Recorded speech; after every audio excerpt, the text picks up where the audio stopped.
Denisova reste quand même assez unique. C'est une grotte où il fait très très froid à l'intérieur et où la température ne descend jamais, ne monte jamais au-dessus de 0. C'est ce qui a permis la conservation de l'ADN.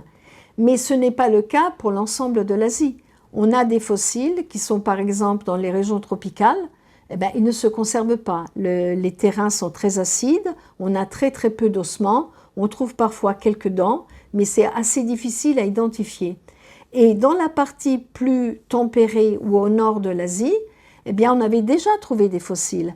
Parce qu'il faut savoir que la préhistoire, qui existe grosso modo depuis 170 ans, depuis la découverte du premier fossile de Néandertal en 1856, eh bien, depuis, on travaille à savoir quels sont les liens des populations fossiles qui ont disparu avec nous sapiens. Donc, on a fouillé en Europe, on a fouillé en Asie, on a fouillé en Afrique.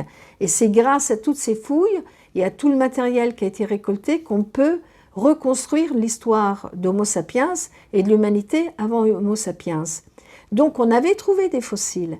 Et il y avait quelque chose d'extrêmement ambigu. Parce qu'en Europe, qui est sans doute la région du monde qui a été la plus étudiée et la plus fouillée, où on a trouvé énormément de fossiles, on connaît très bien l'histoire des ancêtres des Néandertaliens, l'histoire des Néandertaliens, de leur différenciation, de leur diversification et aussi de leur disparition au moment où arrive Sapiens. En Asie, on connaît des fossiles qui sont anciens, comme les populations qui ont vécu avant Néandertal en Europe, et qu'on appelle Homo erectus. Et pendant très très longtemps, quand on parlait de fossiles asiatiques, on parlait de Homo erectus. Or, les premiers ou les plus anciens Homo erectus qu'on a en Asie ont 1,3 million, 1,4 million, vous voyez, c'est très très vieux. Et les derniers, on les identifiait il y a environ 100 000 ans. Donc vous comprenez qu'une espèce qui se situe entre 1,3 million, 1,4 million jusqu'à 100 000 ans ne reste pas identique.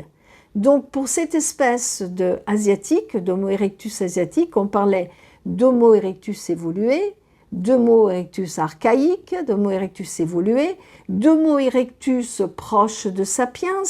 Il y avait toute une sorte de terminologie qui était assez difficile à comprendre pour le profane, mais même pour les paléanthropologues. La découverte de Denisova clarifie beaucoup de choses, parce qu'on voit que les ancêtres de Néandertal et de Denisova se situent aux environs de 700 000 ans, et donc cette espèce qui sort d'Afrique va se différencier en Europe en Néandertal, en Asie en Denisova, et donc ils vont se métisser avec les populations locales. En Europe, le Néandertal va se métisser avec les populations qui étaient déjà là, et en Asie avec les populations qui sont déjà là, qui sont Homo erectus.